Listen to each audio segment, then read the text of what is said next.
Je veux te montrer combien de fois il est facile en fait d'étudier une fonction et de la tracer. Pour cela, je vais prendre un exemple relativement simple et tu vas voir en combien de temps je vais y arriver. Je ne vais écrire que les informations importantes. Le reste, ce sera des explications. Donc, suis bien. Chers amis, je suis Karine, ta prof de maths, et aujourd'hui, nous allons tracer une fonction ensemble. La fonction que nous allons tracer, c'est la fonction f de x qui est égale à 1 moins x carré moins ln de x. La première chose, quand tu dois tracer une fonction, c'est le domaine de définition. D de f. Ici, il n'y a pas de condition sur x carré. La seule condition, c'est sur ln de x. Et on sait que ln de x est défini sur 0 plus infini. Donc, notre domaine de définition ici, c'est 0 à plus infini. J'ai fini avec le domaine de définition. La deuxième chose, ce sont les limites au bord du domaine de définition. Donc, on va déterminer la limite de f de x lorsque x tend vers 0 à valeur supérieure. Donc, ici, ça fait 0. Lorsque x tend vers 0 à valeur supérieure, ceci tend vers moins l'infini. Mais à cause de ce moins-là, ça va faire plus infini. Donc, on a 1, 0, plus infini. Ça donne plus infini. On va faire la même chose. La limite de f de x lorsque x tend vers plus infini. Lorsque x tend vers plus infini, ceci, ça donne 1. Ceci tend vers plus infini, mais avec ce moins-là, ça fait moins infini. Ceci aussi tend vers plus infini, mais avec ce moins, ça fait moins infini. Donc, là, je vais écrire un peu. Ça fait limite de 1 moins x plus x carré plus ln de x pour que tu vois bien ce que je suis en train de dire. Ceci, x carré plus ln de x, lorsque x tend vers plus infini, ça fait plus infini, ça fait plus infini. Le tout fait plus infini, mais à cause de ce moins-là, ça va nous donner moins infini. Donc, nous avons fini comme ça avec les limites aux bornes. Après, avant de construire, on va revenir sur les branches infinies. La continuité et la dérivabilité. F est continue et dérivable sur son domaine. À cause des théorèmes généraux, c'est une somme de fonctions continues et dérivables.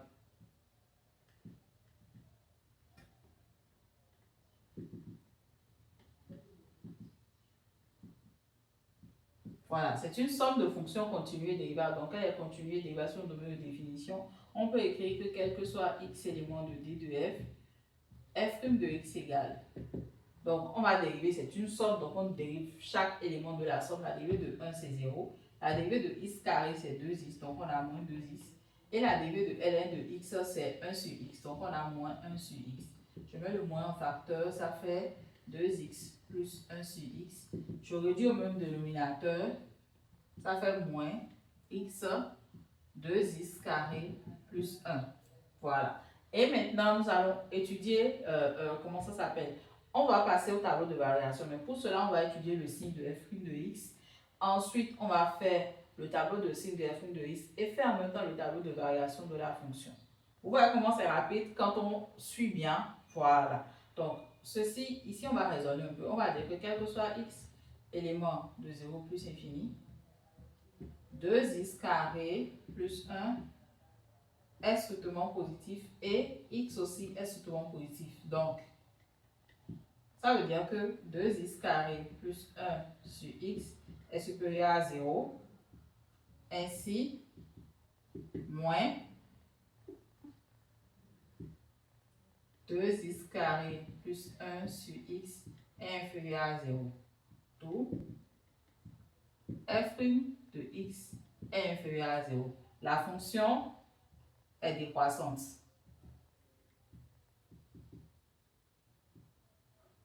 Notre fonction est décroissante. Et on passe en même temps à son tableau de variation. Donc on a x, on a f de x.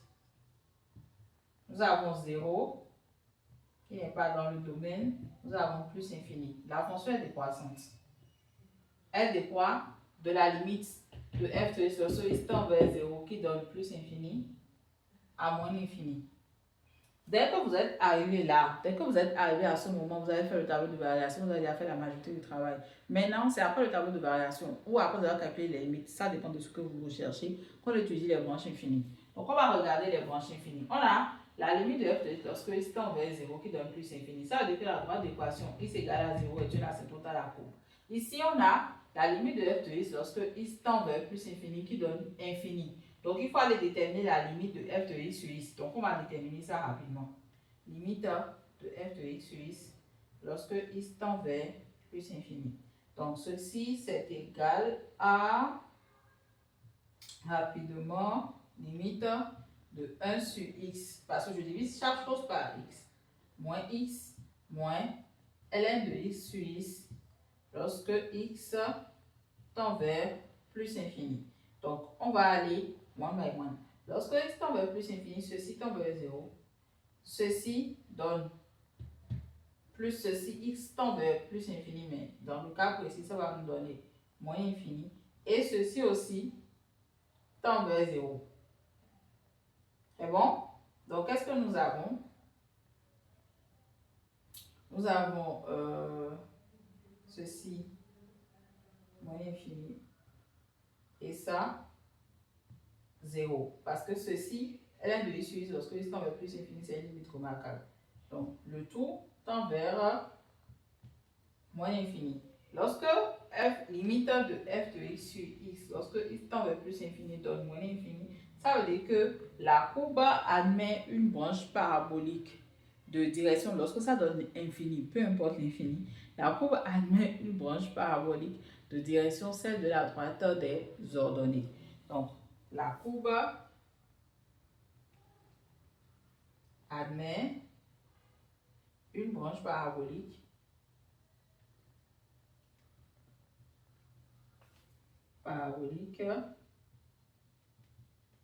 de direction l'axe des ordonnées. Maintenant, on va regarder les points. Maintenant, nous allons regarder les points particuliers. Quand vous regardez le tableau de variation, vous allez voir qu'il y a un point que je vais appeler alpha qui est tel que f de alpha est égal à 0 à cause de ceci. Donc, on va calculer, on va essayer de résoudre l'équation f de alpha égale 0 pour voir c'est quel point. Moi, je regarde. Pour avoir 0, qu'est-ce qu'il faut? Il faut que ceci soit égal à 0 et ceci soit égal à 1. On constate bien que f de 1 donne 0.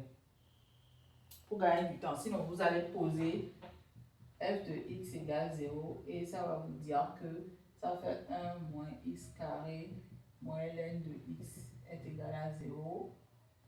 Ce qui veut dire que moins x carré plus ln de x est égal à 1. Et nous sommes dans, comment ça s'appelle, dans 0 plus infini. Moi, je vais lui dire f de 1 est égal à 0. Donc maintenant, nous avons fini d'étudier les variations de notre courbe. Et nous allons tracer la courbe.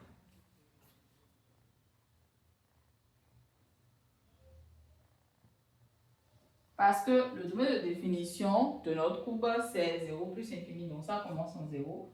Ça, c'est la droite d'équation x égale 0. C'est cet axe-là. Et cet axe-là est une asymptote. Je sais que le point de coordonnées, je ne sais pas comment je vais appeler ça, peut-être i, de coordonnées 1, 0, x égale à 1, y égale à 0. Ce point-là appartient à la courbe. Et sur cet intervalle, donc, c'est que ici, c'est une asymptote à la courbe. Donc, je descends. Ma courbe, comment ça s'appelle? Ma fonction est complètement décroissante. Donc, elle décroît, elle va là. Ensuite, je sais que en plus infini, c'est-à-dire en allant vers ici, ma courbe a la direction toujours de l'axe des ordonnées. Donc, elle continue de décroître et elle va prendre la direction de l'axe des ordonnées. Voilà. Donc, elle a une branche parabolique de direction, celle de l'axe des ordonnées. C'est comme ça qu'on étudie. C'est comme ça qu'on étudie facilement et rapidement une fonction. Et c'est ce genre d'exercice que je vous conseille. Vous pouvez en faire un tous les jours que Dieu fait. Vous pouvez en faire un absolument tous les jours que Dieu fait. Et je vous promets que si vous le faites, ça va tellement vous aider à la composition du bac. Parce que vous allez être rapide. Ce sera comme des réflexes pour vous. Parce que l'étude de fonction est déjà devenue une routine. Il faut que l'étude de fonction devienne une routine. Parce que ce n'est pas un exercice qui est difficile. Tout le monde peut faire ça. Tout le monde peut faire. Et si tu peux le faire correctement, ça veut dire que tu peux avoir 10 sur 20 au bac. Tout le monde peut avoir la moyenne au bac. Absolument tout le monde peut avoir la moyenne au bac. Parce que l'épreuve du bac, filière scientifique, c'est 2 exercices et un exercice de fonction. Et l'exercice de fonction est noté sur entre 10 ou 12. Et tout le monde peut étudier une fonction de A à Z. Donc, si tu maîtrises l'étude de fonction, c'est fini. Tu prends ton étude du bac, tu lis la fonction, tu commences par là. En 2 heures de temps, c'est 4 heures. En 2 heures de temps, 2h30 ou plus, tu as fini d'étudier la fonction et tu sais que tu as la moyenne. Maintenant, tu vas te battre pour le reste. Entre, comment ça s'appelle? Entre donc complexe statistique, équation différentielle, probabilité, dénominateur. Rapidement, comme ça, tu as 15. Ciao!